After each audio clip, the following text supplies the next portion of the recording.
তো hello viewers, আজকে আমরা যে মুভিটা এক্সপ্লেন করব এই মুভিটার নাম হচ্ছে ডেড হেডেন। এটা 2018-তে রিলিজ করা হয়েছিল। মুভির স্টার্টিংয়ে একটা এয়ার হোস্টেসকে দেখানো হয় যে তার প্লেনে দায়িত্ব সহকারে কাজ করছিল, কিন্তু তখনই একটা ছেলে তার পোঁদে হাত দিয়ে দেয়। তার ডিউটি শেষ করে সে একটা হোটেলে যায়, আর হোটেলে যাওয়ার পর সে বিকেলবেলায় একটা বাড়ি যায়, আর বাড়ি গিয়ে একটা লোককে দেখতে পায়, আর সে তার দিকে আকর্ষিত হয়। তারপর তারা দুজন একসাথে ড্রিঙ্ক করে, এবং ড্রিঙ্ক করার পর অ্যানা তাকে তার ঘরে নিয়ে আসে। আর ঘরে নিয়ে আসার পর কি ঘটেছে সেটা জানার জন্য ভিডিওটা পুরোটা দেখতে হবে। আর চ্যানেলে যারা নতুন আছো চ্যানেলটাকে সাবস্ক্রাইব করে নাও। তো চলো শুরু করা যাক। মুভির শুরুতে একটা প্লেনের দৃশ্য দেখানো হয়, যেখানে অ্যানা নামে একটা এয়ার হোস্টেস তার কাজ করছিল, আর সে সেখানে যাত্রীদের সাহায্য করছিল। কিন্তু সেখানে ফিন নামে একটা ছেলে তার পিছনে টিপে দেয়। তারপরে অ্যানা ঘুরে তাকায়, তখনই ফিন বলে ওঠে যে ভুল করে আমার হাতটা লেগে গেছে। তখনই অ্যানা কিছু তাকে বলে না আর হাসে। অ্যানা এখানে বুঝতে পায় যে সে ইচ্ছা করেই তার পিছনে হাত দিয়েছে। সে তাকে তখন কিছু বলে না। অন্য এয়ার হোস্টেসরা দায়িত্ব সহকারে তাদের কাজ করছিল। তারপর অ্যানা তার কাজে ব্যস্ত হয়ে যায়, কিন্তু ফিন আবার অ্যানার পোঁত টিপতে চাইছিল। তখনই অ্যানা পিছন দিকে জোর করে ঘুরে যায়, আর সেখানেই ফিনের নাক থেকে একটু রক্ত বেরিয়ে যায়। তখন অ্যানা তার কাছে এসে বলে, সরি, আমি বুঝতে পারিনি যে তোমার এরকম অবস্থা হবে। এই দৃশ্য দেখে আমরা বুঝতে পাই যে অ্যানা খুবই চালাক মেয়ে, আর কিভাবে নিজের বদলা নিতে হয় সেটা সে ভালো করে জানে। অ্যানার এই রূপ সাহস দেখে প্লেনের সব যাত্রী তার জন্য হাততালি বাজাতে লাগলো। অ্যানার যখন ডিউটি শেষ হয়ে যায়, প্লেনের সব ক্রু মেম্বাররা একটা হোটেলে যায় থাকার জন্য। আর অ্যানা এখানে 24 ঘন্টার জন্য থাকবে, কারণ তারপরে তার ফ্লাইট আছে, তাই জন্য সে এখানে থাকবে। তারপর অ্যানা তার রুমের চাবি নিয়ে সে তার রুমে যায়। আর রুমে যাওয়ার পর সে অনেক টায়ার্ড ছিল, কারণ 12 ঘন্টা ধরে সে ডিউটি করছিল, তাই জন্য সে স্নান করতে চলে যায়। স্নান করার পর সে একটু ঘুমিয়ে যায়। ঘুম থেকে উঠে সে হোটেলের মেনু কার্ড দেখে, কিন্তু সেখানে তার কিছু পছন্দ হয় না। সেভাবে আমাকে বাইরে যেতে হবে। তারপরে সে রেডি হয়ে একটা বারে পৌঁছায়। সেই বারে গিয়ে অ্যানা একটা লোককে দেখতে পায়। সেই লোকটার নাম ছিল জিমি। অ্যানার একে খুব পছন্দ হয়। তারা দুজন একসাথে কথা বলে আর একসাথে বসে ড্রিঙ্ক করতে থাকে। তারপর জিমি অ্যানাকে বলে, আমি একজন বিজনেসম্যান আর আমি পাশেই একটা হোটেলে থাকছি। সে যখন সেই হোটেলের অ্যাড্রেস তাকে বলে, তখন অ্যানা বলে, আমিও তো এই হোটেলেই থাকছি।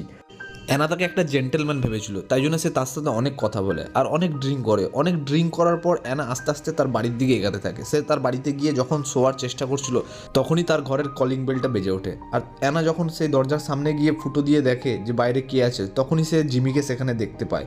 অ্যানা তাকে দেখে অনেক খুশি হয়েছিল। তারপরে অ্যানা দরজা খোলে, আর জিমি বলে, আমার রুম তোমার পাশের রুমেই আছে, আর আমার একা ঘরের মধ্যে ভালো লাগছিল না, তাই জন্য তোমার রুমে চলে এসেছি। তো তখন অ্যানা তাকে বাড়ি যাওয়ার জন্য বলে, কিন্তু কিছু ভাবার পর সে তাকে ভেতরে ঢুকিয়ে নেয়। তারপরের দিনে আমাদের সকালের দৃশ্য দেখানো হয়। অ্যানা ঘুম থেকে উঠে সে দেখে যে তার জামায় রক্ত লেগে আছে। সে কিছু বুঝতে পারে না। তারপরে বেডের দিকে তাকিয়ে দেখে জিমির লাশ পড়ে আছে। অ্যানা জিমিকে দেখে অনেক ভয় পেয়ে যায়। তারপর সে জলদি বাথরুমে চলে যায়, আর সেখানে গিয়ে বমি করতে শুরু করে। তারপরে সে শাওয়ার নেয়, মানে স্নান করতে থাকে, আর ভাবতে থাকে যে কালকে রাত্রি অ্যাকচুয়ালি কি হয়েছিল। কিন্তু সে কিছু বুঝতে পারে না, কারণ সে অনেক নেশায় ছিল। অ্যানা স্নান করে আসার পর ভাবছিল সে এই লাশটাকে নিয়ে কি করবে। অনেক কিছু ভাবার পর সে ভাবে যে লাশটাকে ঠিকানা লাগাতে হবে। সে তখন তাকে টেনে নিয়ে গিয়ে বাথরুমের বাথটাবের মধ্যে রেখে দেয়। অ্যানা যখনই বাথরুম থেকে বাইরে বেরোয়, সে দেখতে পায় বেডের উপর অনেক রক্ত পড়ে আছে, মানে বেডের চাদরটাতে পুরো রক্ত মেখে আছে।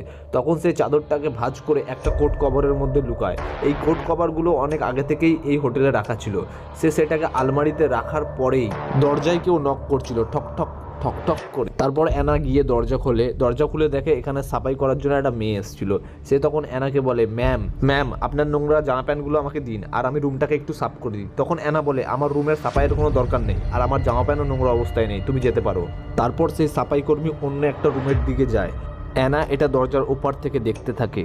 তখনই অ্যানা সেই মেয়েটার কাছ থেকে কিছু সাফাই করার জিনিস চুরি করে নেয়, আর সে তার রুমে চলে আসে। অ্যানা তারপর সেই রুমটাকে পুরো সাফ করে দেয়। সে রুম সাফ করার পর অনেক ভাবতে থাকে যে এই লাশটাকে আমাকে লুকানোর জন্য আমার অনেক সময়ের দরকার, তার জন্য আমাকে কিছু করতে হবে। সে তখনই বুদ্ধি বার করে তার অফিসে ফোন লাগিয়ে বলে, আমার অনেক শরীর খারাপ, আমার একদিনের ছুটি লাগবে।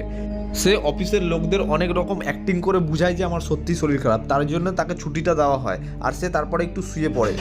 তারপরে অ্যানা ঘুম থেকে ওঠার পর তার পায়ের তলায় সে একটা চাবি পায়। এই চাবিটা জিমির রুমের চাবি। জিমি কাল যখন এখানে এসেছিল তার কাছে তার রুমের চাবিটা ছিল।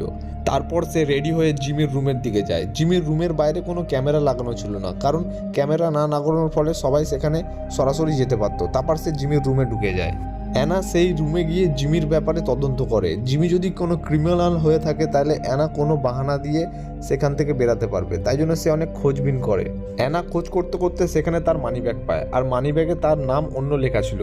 তার মানে জিমি অ্যানাকে মিথ্যা কথা বলেছিল, আর জিমি ছিল একজন রাইটার মানে লেখক। আর এটা দেখে অ্যানা খুব খারাপ ফিল করে। তখনই অ্যানার রাত্রিরে সব ঘটনা মনে পড়ে যায়।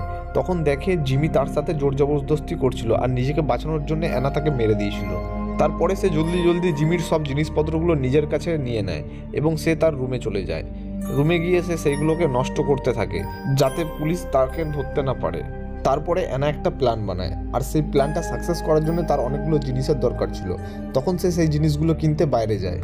তার কিছুক্ষণ পরেই কেভিন নামের একটা প্লাম্বার সেখানে আসে, আর অ্যানাও সেখানে এসে যায়। অ্যানা ছুটতে এসে তাকে আটকানোর চেষ্টা করে আর জিজ্ঞাসা করে তুমি কে। সে বলে ওঠে আমি একজন প্লাম্বার, নিচের রুম থেকে অনেক কমপ্লেন এসছে যে অনেক গন্ধ বেরাচ্ছে, তাই জন্য আমি তোমার বাথরুমটা চেক করতে এসেছি, কোনো প্রবলেম আছে কিনা। তারপরে কেভিন তার বাথরুমের দিকে এগায়, আর অ্যানা বুঝতে পেরেছিল সে সেখানে গেলে সেই লাশটাকে দেখতে পারবে, আর সেই লাশটাকে দেখে ফেললে তাকেও মেরে ফেলতে হবে। অ্যানা এটা ভালো করেই জানতো। কেভিন যখনই বাথরুমের একটু ভেতরে যাওয়ার চেষ্টা করলো তখনই তার ফোনে একটা ফোন এলো। ম্যানেজার বলল গন্ধ উপর থেকে আসছে, তুমি এখনই আসো আর এখানে চেক করো। সেই কথা শুনে কেভিন সেখান থেকে চলে যায় আর মৃত্যুর হাত থেকে বেঁচে যায়। সে চলে যাওয়ার পর অ্যানা যে সামানগুলো কিনে নিয়ে এসেছিল সেইগুলোকে বাইরে বার করে আর নিজে রেডি হয়। ভালোভাবে রেডি হওয়ার পর সে লাশের কাছে চলে যায় আর লাশটাকে টুকরো টুকরো করতে শুরু করে। টুকরো টুকরো করার পর সে বাথরুমটাকে ভালোভাবে পরিষ্কার করে নেয়। সে কোনো সবুজ রাখতে চাইছিল না। অ্যানা লাশটার ছোট ছোট টুকরোগুলোকে ছোট ব্যাগে প্যাক করেছিল আর বড় টুকরোটাকে একটা বড় সুটকেসে প্যাক করে। তারপর সে নিশ্চিন্ত হয়ে রাত্রিবেলায় ঘুমিয়ে যায়। তারপরের দিন সকালে উঠে সে রেডি হয়। আজকে তার দুটো কাজ করার ছিল, এক লাশটার ঠিকানা লাগাবে, দুই সে ডিউটি যাবে। সেখান থেকে যাওয়ার আগে সে রুমটাকে ভালোভাবে সার্চ করে যে কোনো প্রমাণ নেই তো। তারপরে সে ভালোভাবে প্রমাণগুলোকে মেটায়। তার যখন সন্তুষ্টি হয়ে যায় সে তখন সেই সুটকেস আর ব্যাগ নিয়ে সেখান থেকে বেরাতে থাকে। অ্যানা সেখান থেকে আস্তে আস্তে যেতে থাকে, আর অ্যানা মনে মনে অনেক ভয় পাচ্ছিল।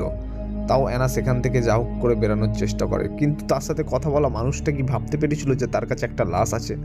তারপর অ্যানা তার রুমের চাবি হোটেলওয়ালাদের দেয়, আর সেখান থেকে বেরানোর সাথে সাথেই সে একটা বড় গাড়ি দেখতে পায়। এই গাড়িটা করে বয়স্ক লোকদের বেড়াতে নিয়ে যাওয়া হচ্ছিল।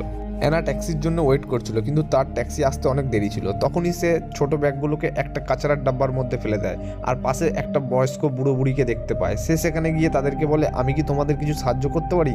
তখন বয়স্ক মহিলাটা বলে যে হ্যাঁ, তুমি আমাদের সামানগুলোকে গাড়িতে রাখার জন্য একটু সাহায্য করো।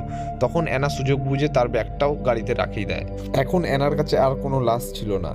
তখনই অ্যানার ট্যাক্সি চলে আসে, আর অন্যদিকে দেখা যায় সেই সাফাই কর্মী রুম সাফাই করতে এসছে, আর সে সেখানে সেই বেডশিট দেখতে পায়, আর সে সেটা দেখে অনেক ভয় পেয়ে যায় আর সেখানে চিল্লামিল্লি করতে শুরু করে। তারপর দেখা যায় অ্যানা প্লেনে বসে পড়েছে, আর পুলিশও সঙ্গে সঙ্গে সেখানে চলে এসেছে। তখন অ্যানা চোখ বন্ধ করে কিছু ভাবতে থাকে। সে ভাবতে ভাবতে তার হঠাৎ মনে পড়ে যায় সেই চাদরটা সে সেখানেই ফেলে এসেছে, আর তখনই তার চোখ খুলে যায় আর সে অনেক ভয় পেয়ে যায়। তখনই একটা পুলিশ অফিসার তার সামনে চলে আসে আর তাকে গান পয়েন্টে নেয়। তারপরে সেই পুলিশ অফিসার অ্যানাকে সেখান থেকে নিয়ে যায়, আর মুভিটা এখানেই শেষ হয়। বন্ধুরা, ভিডিওটা যদি ভালো লাগে আর চ্যানেলে যদি প্রথমবার এসে থাকো, চ্যানেলটাকে সাবস্ক্রাইব করে নাও আর একটা ছোট্ট লাইক করে দাও। Thanks for watching.